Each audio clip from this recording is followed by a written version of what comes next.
Certified lover boy, certified. I'ma do my stuff. Why you trolling like a, ain't you tired? Trying to strike a chord and it's probably A minor. Or my brothers at TDE, or just anybody around the city of Compton in LA.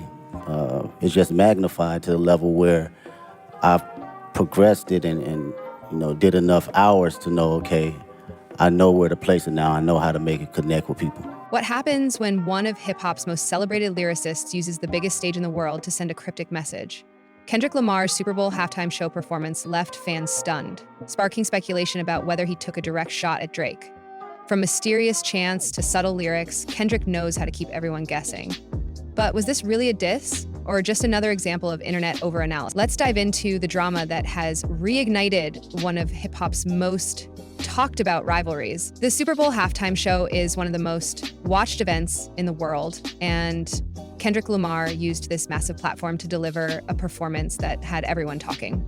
Known for his intricate lyrics and powerful stage presence, Kendrick brought the house down with a mix of his greatest hits and new material.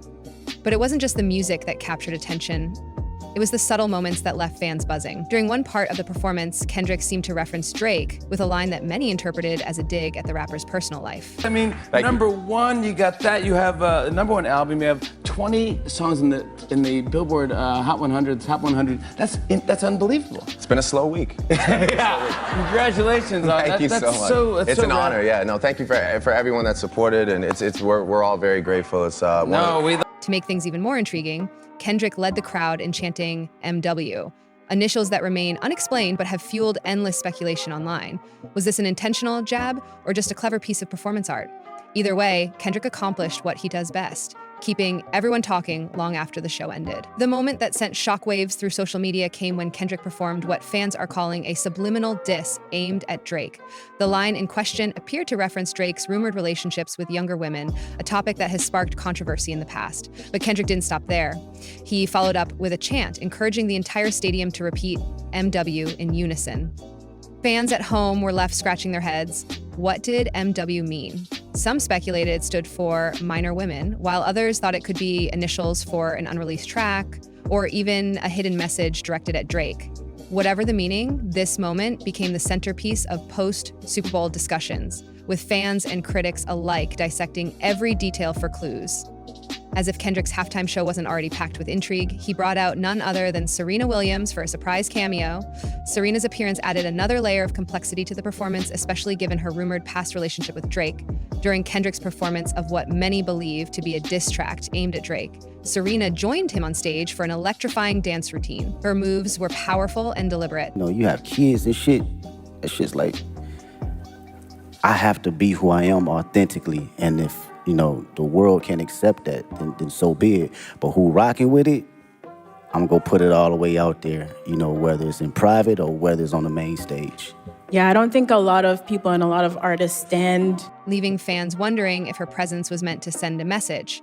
Was this just a fun collaboration between two icons? Or was Serena subtly taking sides in one of hip-hop's biggest rivalries? The internet wasted no time debating her role in the performance, with some calling it shade and others praising it as pure artistry. Adding even more drama to an already theatrical performance was Samuel L. Jackson, who took on the role of MC for Kendrick's halftime show. Dressed as Uncle Sam, Samuel delivered fiery monologues between songs, setting the tone for what would be one of the most politically charged halftime shows in recent memory. His presence wasn't just entertaining, it was symbolic. By incorporating such a legendary figure into his performance, Kendrick elevated his message and added weight to every word and action on stage. Fans couldn't help but wonder if Samuel's involvement was also part of Kendrick's rumored jab at Drake, as his speeches seemed to emphasize themes of accountability and authenticity, qualities often debated in discussions about Drake's career. Before we dive deeper into the Super Bowl drama, it's important to note that this isn't the first time Kendrick and Drake have clashed publicly. In fact, Drake previously filed a defamation lawsuit against Universal Music Group, UMG, over Kendrick's diss track, Not Like Us. The song contained pointed lyrics that many interpreted as attacks on Drake's personal life and artistic credibility. While UMG defended Kendrick by arguing that his lyrics were protected as artistic expression, Drake claimed they crossed the line into defamation. Although the lawsuit didn't result in a clear victory for either side, it added fuel to their ongoing feud and set the stage for future conflicts like this one. in themselves as authentically as you have. And I think one of the questions we've all been wrestling with over the past few months, watching you and the way you've moved, is really, what is the role of an artist? And I think lots of people have very different definitions, but young Kendrick, again, back to overly dedicated and Section 80 mixtape Kendrick. The rivalry between Kendrick Lamar and Drake is nothing new. It's been simmering for over a decade. Both artists are considered titans of modern hip-hop, but their approaches couldn't be more different. While Drake is known for his catchy hooks and emotional vulnerability, Kendrick is celebrated for his complex storytelling and social commentary. Over the years, their differences have led to subtle jabs in lyrics, interviews, and award show speeches. Fans have long speculated about whether their rivalry is rooted in professional competition or personal animosity. The Super Bowl performance reignited these debates, reminding everyone why this feud remains one of hip-hop's most compelling storylines. Kendrick Lamar's diss track, Not Like Us, didn't just spark controversy, it earned him critical acclaim and multiple Grammy Awards. The song was praised for its sharp lyricism and fearless commentary on industry politics, cementing Kendrick's status as one of rap's most influential voices. For many fans, his decision to perform parts of this track during the Super Bowl felt like a victory lap, a way to remind everyone of his dominance, both musically and culturally. But for others, it raised questions about whether he was using his platform to reignite old tensions with Drake, rather than focusing on unity and celebration. And I was like, he's like, man, I'm in Shanghai, man. My friend got this RV for sale. I was like, do you have any sort of idea of what's going on back home? Like, do you know that I dropped this album and we did like a million? And he goes, I'm doing well now. He goes, yeah, man, I love it, man, I love it. And I was like, oh, what's your favorite song? As expected, public reaction to Kendrick's halftime show was deeply divided. Some hailed it as a masterpiece of artistry and social commentary, praising his ability to blend entertainment with deeper messages. Others criticized it as too controversial for such a widely viewed event, arguing that the Super Bowl should be free from personal feuds and political statements. Social media lit up with debates about whether Kendrick had gone too far or simply pushed boundaries in ways only he could pull off.